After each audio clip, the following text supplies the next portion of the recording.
یہاں سے عبداللہ کا یتیم، یہاں سے خویلد کی یتیمہ، دونوں کا نکاح پڑھنے کے لیے اللہ نے نکاح خان جسے چنا اسے ابو طالب کہتے ہیں۔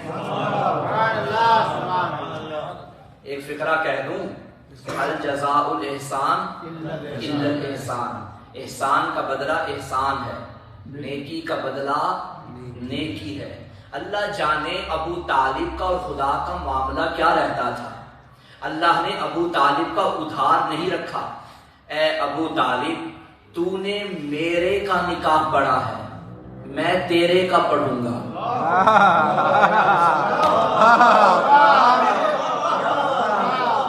تو نے میرے حبیب کا نکاح پڑھا ہے، میں تیرے بیٹے کا نکاح پڑھوں گا۔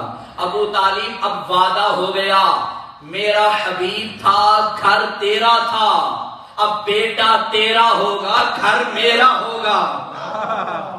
تیرے گھر میں میری امانت آئی تھی، اب تیری امانت میرے گھر میں آئی۔ ابو طالب تو میرے محمد کو پالتا رہا، میں 3 دن تک تیرے علی کو بھی رزق دوں گا، تیری زوجہ کو بھی رزق دوں گا۔ تیرے گھر میں میرا محمد پلتا رہا، اب میرے گھر میں تیرا علی پلتا رہے گا۔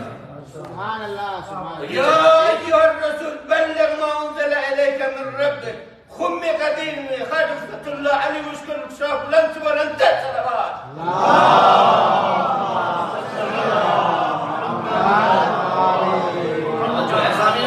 بسم اللہ بسم اگر آپ کی اللہ توجہ ملحوظ خاطر ہیں تو پھر مل کے صلوات پڑھیے بابا سے۔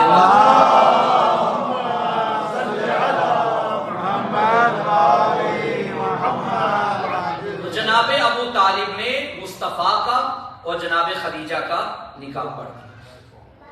اب جب نکاح ہو گیا، اللہ نے پھر انہیں بھی ایک بیٹی عطا کی جس کا نام اللہ نے اپنے نام سے مشتق کر کے فاطمہ رکھا۔ خود محمد تھا، انہیں خود محمود تھا، انہیں محمد بنایا۔ خود اعلیٰ تھا، انہیں علی بنایا۔ خود فاطر تھا، انہیں فاطمہ بنایا۔ خود محسن تھا، انہیں حسن بنایا۔ خود قدیم الاحسان تھا، انہیں حسین بنایا۔ اللہ نے اپنے نام سے مشتق ان کے نام رکھے۔ اچھا، فاطر اور فاطمہ بظاہر تو ایک جیسی ہے مگر معنی مختلف ہے۔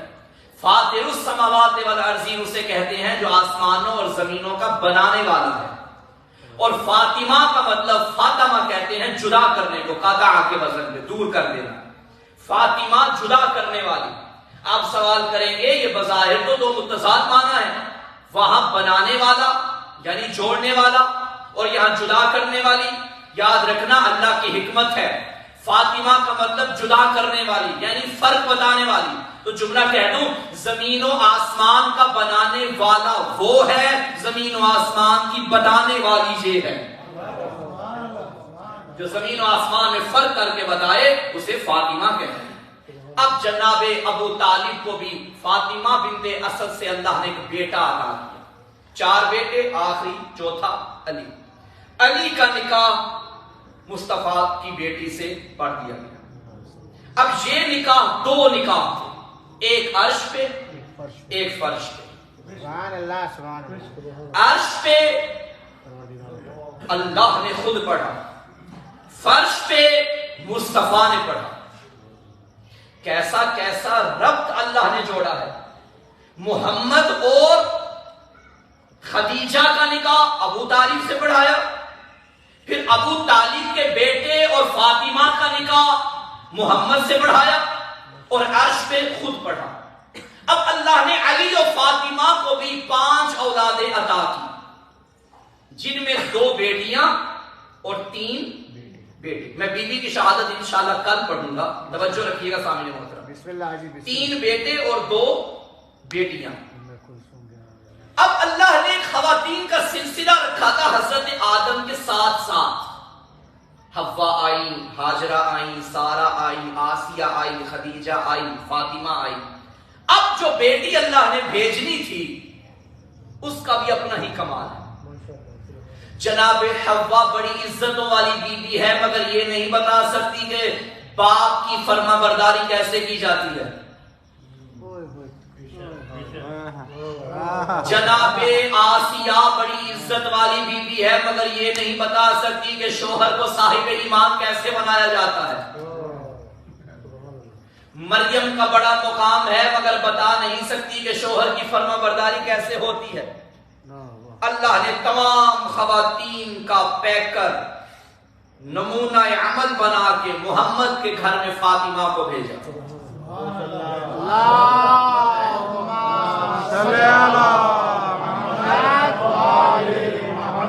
جو ایسا اب فاطمہ بتائیں گی کہ اچھی بیٹی کیسے بنا جاتا ہے، اچھی زوجہ کیسے بنا جاتا ہے اور اچھی ماں کیسے بنا جاتا ہے۔ مگر دس بستہ عرض کر رہا ہوں، فاطمہ کو یہ موقع ہی نہیں ملا کہ بتا سکے کہ اچھی بہن کیسے بنا جاتا ہے۔ یہاں میں یہ نہیں کہتا کہ بی بی میں یہ نقص تھا، نانا جہاں نقص ہوتا ہے وہاں قسمت نہیں ہوتی۔ میں یہ کہوں گا کہ بی بی کو زندگی میں یہ موقع ہی نہیں ملا کہ وہ بتا سکے۔ اب رکیے، فاطمہ یہ بتائیں گی کہ اچھی بیٹی کیسے بنا جاتا ہے، اچھی ماں کیسے بنا جاتا ہے، اچھی زوجہ کیسے بنا جاتا ہے۔ بہن والی کمی کو پورا کرنے کے لیے اللہ نے زہرا کے گھر میں ثانیہ زہرا کو بھیج دیا۔ اب ثانیہ زہرا بتائیں گی باپ علی ہو تو بیٹی ایسے بنتے ہیں، شوہر عبداللہ ہو تو زوجہ ایسے بنتے ہیں، بیٹے حسن و محمد ہو تو ماں ایسے بنتے ہیں، بھائی حسین ہو تو بہن ایسے بنا جاتا ہے۔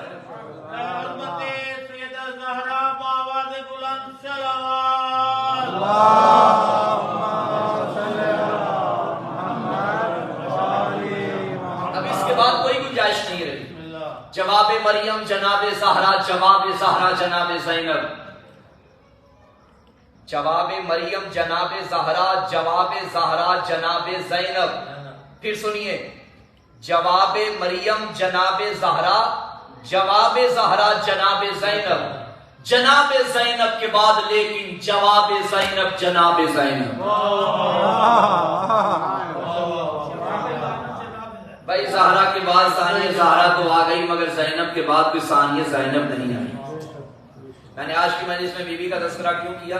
سنیے، جب اللہ نے علی و فاطمہ کو زینب عطا کی، سلام اللہ علیہ و صلوات اللہ علیہ، رسول خدا گھر گئے، بیٹی کی آغوش سے اپنی نواسی کو اٹھایا اور گودی میں اٹھا کے مسجد نبوی میں لے آئے، جو ہاتھوں میں شہزادی، اور اب ایک فکرہ فرمایا، ہاذہی مسیل خدیجہ، اے میرے صحابہ اکرام یہ شبیہ خدیجہ الکبریٰ ہے۔ اب رسول اللہ نے جو شبیہ دی، دیکھیں جب معصوم شباہت کا اعلان کرے تو اس میں شباہت صرف چہرے کی شباہت نہیں ہوتی بلکہ صورت و سیرت اے ٹو زیڈ مکمل زندگی کی شباہت موجود ہے۔ جیسے حسین نے میدان رن میں بھیجتے ہوئے جناب علی اکبر کے بارے میں فرمایا، میرا اللہ گواہ رہنا اس کو بھیج رہا ہوں جو نطق میں محمد جیسا، جو خلق میں محمد جیسا، جو خلق میں محمد جیسا۔ یہ جملہ آپ نے ہزاروں بار سنا ہوگا ممبر کی زبان سے، لیکن کبھی غور کیا کیا حسین فرما رہے ہیں کہ علی اکبر نطق میں محمد جیسے، علی اکبر خلق میں محمد جیسے، علی اکبر خلق میں محمد جیسے، نطق یعنی بولنے میں محمد جیسے۔ اب محمد کا بولنا کیا ہے قرآن سے پوچھو، وَمَا يَنطِقُ عَنِ الْهَوَىٰ إِنْ هُوَ إِلَّا وَحْيٌ يُوحَىٰ۔ محمد وہ بولتے ہیں جو خدا چاہتا ہے، اکبر وہ بولتا ہے جو مرضی پروردگار ہوتی ہے۔ اور پھر فرمایا یہ خلق میں بھی محمد جیسا اور خلق میں بھی محمد جیسا۔ لیکن خلق الگ چیز ہے، خلق الگ چیز ہے۔ خلق کا تعلق اخلاق کے ساتھ ہے، خلق کا تعلق خلقت کے ساتھ ہے۔ خلقت اللہ کا کام ہے، اخلاق بنانا بندے کا اپنا کام ہے۔ اخلاق اچھے بھی ہوتے ہیں برے بھی ہوتے ہیں، اور خلقت وہی ہے جو اللہ بناتا ہے۔ تو معصوم امام نے فرمایا میرا اکبر خلق میں بھی محمد جیسا، خلق میں بھی محمد جیسا، یعنی صورت میں خلق میں محمد جیسا، خلق یعنی سیرت میں محمد جیسا۔ خلق اللہ کرتا ہے، خلق بندہ خود بناتا ہے۔ اب فکرہ کہہ دوں، اکبر کو اللہ بنائے تو محمد جیسا بناتا ہے، اکبر خود کو بنائے تو محمد جیسا بناتا ہے۔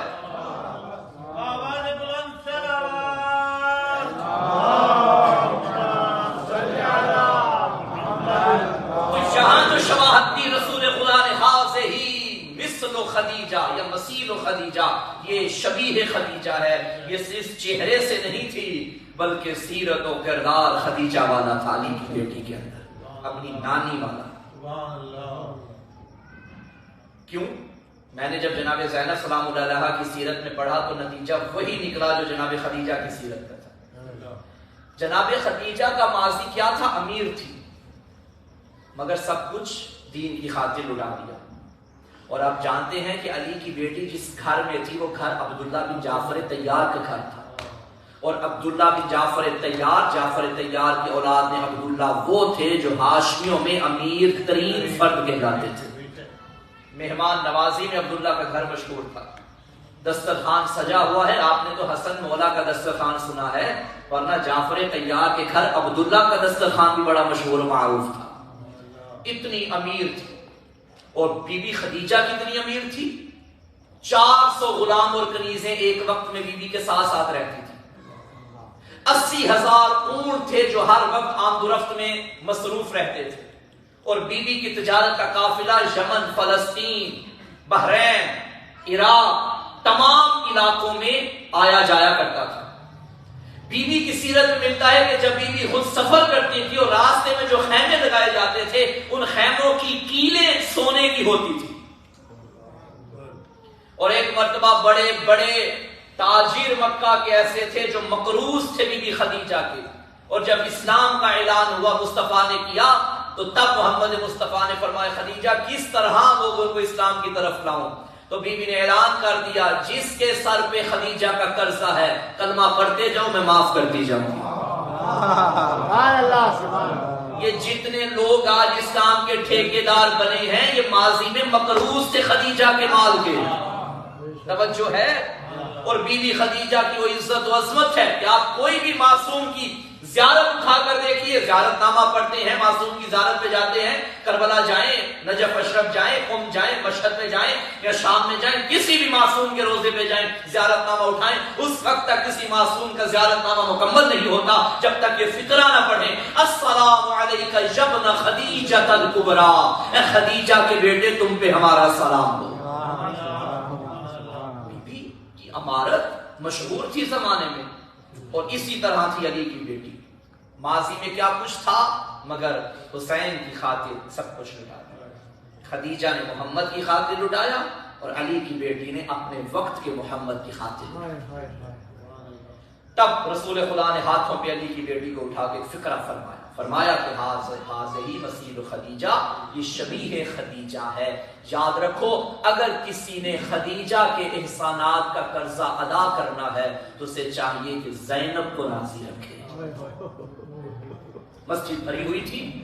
یہ فقرہ کہا اور علی کی بیٹی گود میں اور محمد کی آنکھوں سے آنسو جاری. فرمایا جس نے خدیجہ کا قرضہ ادا کرنا ہے وہ زینب کو راضی رکھے. مجھے بتاؤ کہ خدیجہ کا قرضہ پورا ہوا؟ نہیں آسان. یہی بنت علی جب بڑی ہوتی 5 سال کی ہو گئی نا، معاف کیجئے گا، عالم خواب سے بیدار ہوئی اور اپنی ماں سے کہنے لگی اماں میں نے ایک خوفناک خواب دیکھا ہے. اماں میں شیر خدا کی بیٹی گھبرا گئی ہوں.